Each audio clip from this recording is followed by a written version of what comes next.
Hey guys, Dr. Morse, injury experts. So we saw an unfortunate left ankle injury for Ceedee Lamb yesterday after getting tackled during this play, and we saw the defender's leg kind of land on the back of Lamb's left ankle. And although the ankle was pointed a little bit more laterally, so the toes were pointed kind of outward, there was some flexion on the inside of the ankle, which is the deltoid ligament, but also on the high ankle ligament, which is the one kind of in the front of the ankle. And they've essentially confirmed this morning that this is more so a high ankle sprain than a medial or deltoid ankle sprain. He did try to return for one play. Now, whether or not that was trying to screw over the bettors in the sense that, hey, he played another snap, we don't need to negate the bets because many of us lost a lot of money on him yesterday. The fact remains that this could potentially sideline him for at least a week, potentially up to 6 weeks. Now, there are 3 grades of high ankle ligaments, and these are not easy ligaments to heal.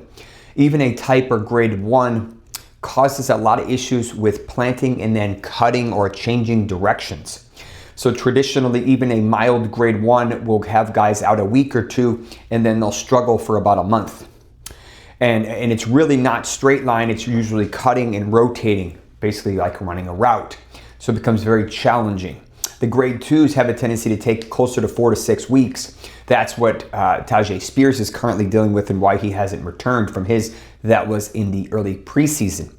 Now, those include a partial tear, and if you look at it under ultrasound, you'll actually see a superficial tear and a deep tear of the same syndesmotic ligament. These are usually the ones I inject with stem cells. Now, these are usually not bad enough to consider getting surgery, usually a tightrope procedure, but some guys often eventually end up getting them anyway. Now, a type 3 or a grade 3 is the most concerning. The syndesmotic ligament is fully torn and the ankle injury is so severe that people can't put their foot down. Those, you don't really have much of a choice. You have to undergo surgery because usually the ankle is just never the same. The amount of instability, the amount of pain, and just the amount of issues people have with it is just very challenging to perform at a high level. So we don't know if this is going to be closer to a grade 1 and maybe misses a week or 2, or closer to a grade 4 to 2, leading to 4 to 6 weeks, and is IR a possibility here? Now, the Dallas Cowboys actually had the highest number of catchable yards per game so far, just ahead of the Los Angeles Chargers. So these yards have to go somewhere. George Pickens immediately steps up.